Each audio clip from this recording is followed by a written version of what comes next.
What is going on, everybody? It's the Franz, and we're back again with another Clash in the Elestrals. We are into DayBreak now, so we're going to be taking on the new solar element with a little bit of lunar in here as well.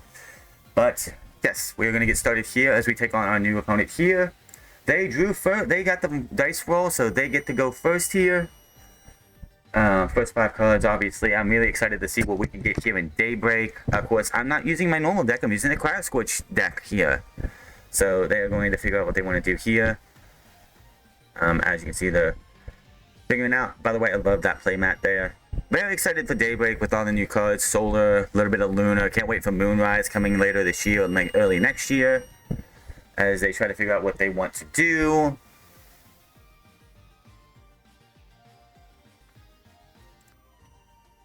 Alright, here we go. They're going to sit here. And they're going to play their first Luminate, as we see our first Luminate on this channel. And they're pulling out Corvishine. Corvishine allows you to foretell up to one card plus one as amount of spirits they have on the field underneath them. Plus, then they draw a card and put a card from their hand to the top of their deck. I do think they mess up here a little bit because they do pick one. And they put it in their hand. And then they put one on the top of the deck. I don't think they got that sequence right. So, my turn here. I draw. I'm putting 2 space down. I do play Nectar of the Gods here. I'm trying to get the Kryoscorch out. That is the whole idea behind this deck, is to get Kryoscorch out.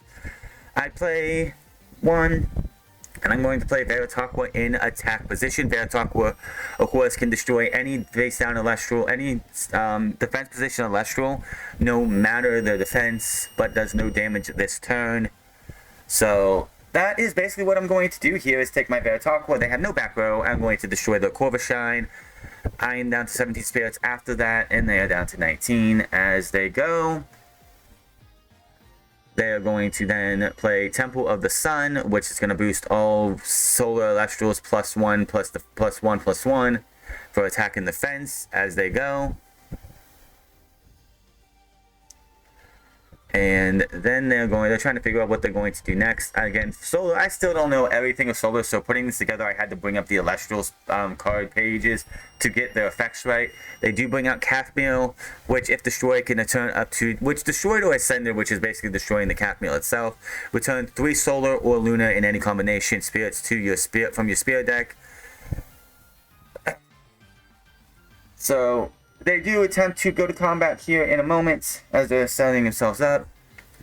They go into combat. I play the Tsunami, putting them into defense position. And that is going to end their turn. 16 spirits for me, 17 for them. They draw, I draw. Then I play Eruption here. As you'll see, my little favorite thing, even the Kryoscorch deck, I gotta have my favorite Invoke Ruin in there. That being the good old boom boom Eruption, knocking them for 3 spirits.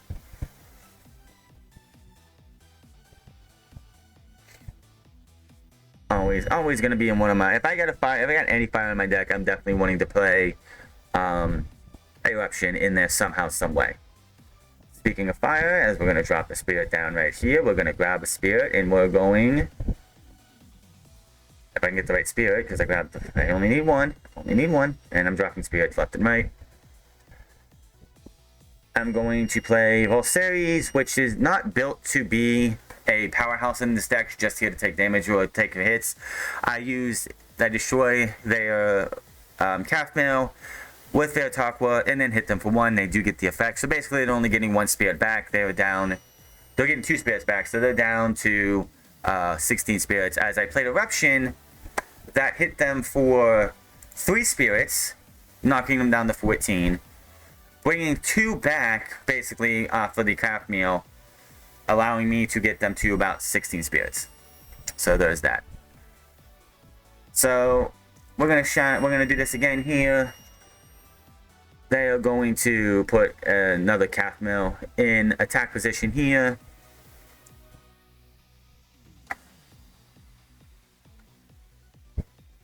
But they go to attack again. I'm going to play a second Tsunami, which is going to just put them and my Volseries into defense position because neither one is water enchanted. And that is going to be their turn.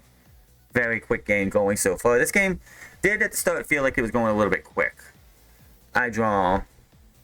I'm going to then hit them with another eruption to hit them for another 3 spirits. I then expend the draw because I didn't play any like other Elestrals or cast other Elestrals. You can't do that, by the way. I do destroy with Veritaqua. I do hit them for 1 more, so basically they get 2 spirits back. But with playing those 2 eruptions, I did spend 4 spirits over the last, well, 5 spirits because I played the whole series last turn. So I've gone down to 9 spirits on this turn. So I'm definitely like in the hole. I'm in the hole. 9 to 14. But as we go here, they are going to play the new Apollo.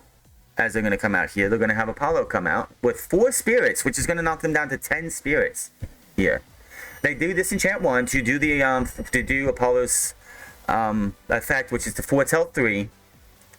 And they make a mistake here because it says on Apollo, it does say on Apollo that you can only grab a 1-cost solar Elestral, not a 2-cost. That, like, if it was going to be a 2-cost with solar and lunar, it would say otherwise, but it's a 1-cost. And they grab Pharomeal instead of not being able to grab anything at all. So they grab that, which doesn't really do anything for this turn, unfortunately for them. Also, like, they do not have any back row. They are seeing what they can do. They are going to, in a minute, expend to draw. Because really they have nothing else really to do. And at this time, we are both down to 9 spirits. And honestly, I'm going to do the exact same thing. I'm going to expend to draw because I really didn't get anything in my hand that I need right now. And I hit them for 2, dropping me to 8 spirits and them to 7.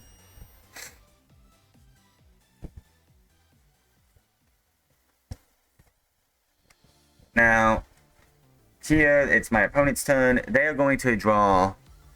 They're going to use Apollo's effect here to foretell 3 more. And very nice little hand there. They do get the Plucky. They do get Plucky, which I do like. Plucky's effect. It is basically the solar version of Elechick, which is a very good one for people who don't want to have any thunder in their deck and they want to go with the solar. They do that. They choose Plucky. They do play. They are figuring out what they want to do here. This is like DayBreak and Solar is new to a lot of people, and this is a new caster too, so they're not like up to set on everything. Even I don't know off the top of my head everything Solar does, but I do know. And they are asking about the Golden Fleece here. They're basically asking about Veritaqua, how many times Veritaqua gets to attack in 1 turn, which of course is only once. Only very few Elestrals can attack twice in a turn. One of them being, of course, my boy Blazerus. They do play Plucky in defense position. And they are going to then, because they showed off the Golden Fleece, they're asking about the Golden Fleece and everything. They are going to play the Golden Fleece to boost up Plucky, who is at a 5 right now before the Golden Fleece because of Temple of the Sun. They boost it to 7. Which right now I could not hit over whatsoever or destroy the Golden Fleece. And they end their turn. It is a 8 to 4 clash right now. I do play Cryoling on the next turn as I draw, which because I do officially have more than enough Frost Spirits in the Underworld, I am able to eventually get into Cryovern immediately. Immediately here. Which gets it up. It is at a 7. I do make a mistake here myself because I do have Veritaqua, and Veritaqua's card effect would have been able to get rid of the Golden Fleece, thus allowing Cryovern to then hit into and destroy the Plucky, and then I would have been able to hit them for 1 spirit. Unfortunately, I just got it in my head for some reason I could not do that, so this was a mistake on my end and something I would need to correct. By the way, how's that sweet Stellar Veritaqua from Kickstarter that very few people who are playing now actually have. So Plucky still makes it on the field. Now, they are going to draw. And they're going to do the Apollo effect again, which is always a smart thing to do. They're going to foretell their 3. They are going to grab the P-Gleam, which, honestly, in my opinion, this turn, they should have absolutely went straight into P-Gleam. Because they grabbed P-Gleam, I would have grabbed P-Gleam and put him on here and attached it to and chose my Cryovern, dropping its base stat to 0, and then taking P-Gleam to take down my Cryovern, that's what it was, wrecked my chances of getting Kryoscorch onto the field. But instead, they're going to ascend into Pheromel, which is not a bad thing to do. It does get rid of the Golden Fleece, thank goodness, so that definitely gets rid of it. Now, a mistake they make here, and this is just for, I would say, rookie mistake here, for them, they are going to put one face down. They are going to then attack and destroy.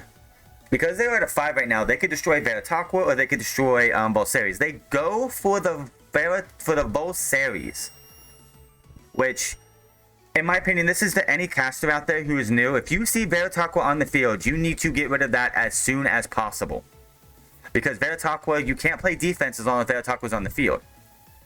Because if I flip up a Tsunami on you and put you in defense, the very next turn, I'm able to just go Veritaqua, you're gone. Boom. Out of here. And that does mean Pharogeist as well, if Pharogeist is properly enchanted. So they do play that. They do destroy. Now, because Cryovern is still on the field, and I have Kryoscorch in my hand, I get to properly enchant it without having to special enchant it, so I don't have to get rid of my hand. I do, however, because they have 3 spirits left, try to get rid of all of mine to get rid of theirs. But they do chain Dense Fog, which suppresses all non-lunar Elestrals with their effect till the end of the phase. So I do try to attack in. They do negate that attack. They go into Pharogeist, but they do not have that. That Dense Fog costs them a chance to bring out Pharogeist and properly enchant it. The issue is with this, because even though they do get it on there with 2 solos and 1 lunar, it's only an 11 attack. If they would have went for the Veritaqua instead of the Volceres on the previous turn to destroy, and then get Pharogeist out this turn that I go to the attack, I do put it in, I was supposed to be in defense position. I had that issue with not doing it, I declare it. But with Veritaqua on the field, if they couldn't put it in defense position because it's not properly enchanted, it wouldn't have mattered anyway. If they would have taken Volceres and Veritaqua instead of Volceres and put this in defense position, they have Apollo on the field. I'm going to pause this because they're about to do that. But if they would have had Volceres on the field instead of Veritaqua, and they would have destroyed my Veritaqua with Calf Meal without me being able to stop them, and then they go into Pharogeist the next turn with it being properly misenchanted with having 2 solar on the field, it goes to a 15 defense. Without Mountains of Boreas, I can't crash over it. The issue is, even if I was to draw Mountain of Boreas, I got rid of both of our decks. Of course, I would have Volceres on the field. We're both going to end up drawing to see who gets an Ambrosia back first, to see who can get maybe something to help get rid of my Kryoscorch, or I can get the Mountains of Boreas with two Frost on there, or a couple, like having a Frost, so I could be able to hit over and then the next turn be able to destroy them. But they went and got rid of my Volceres instead of Veritaqua, so that made it so that they come here, they use the Apollo, they foretell. It doesn't really matter what they foretell because they can't do it anyway, having no spirits in the spirit deck. So there's that. They do not have, they really don't have anything. So they destroy my Veritaqua on this turn. We both have 0 spirits. I do have Veritaqua in defense position, so there's that. So and that's the thing, if I would have Veiltalk in attack position, they attack into it, I lose because I don't have any spirits left, and it would have been a 2 spirit cost differential, and all that. I draw, I attack Pharogeist. My opponent has no choice but to fold because they do not have any spirits left besides Temple of the Sun.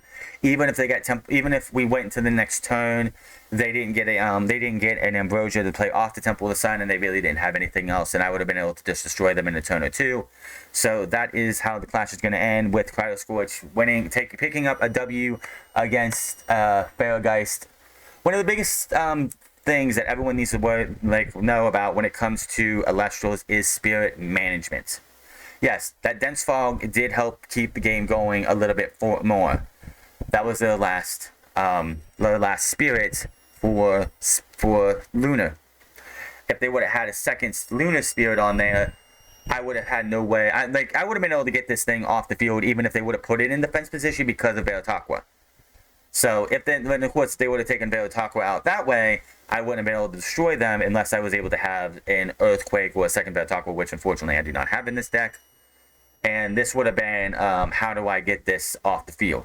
That would have been the and it would have just been probably a deck out or something else. But that is going to be all for this clash. Hit that subscribe button, comment down below, like or dislike this video. If you notice anything else that was wrong on either side, let me know in the comment section below. I just want to help other people get better and help this entire Elestrals things grow. Until then, my name is Pharogeist, and I'll see you guys later.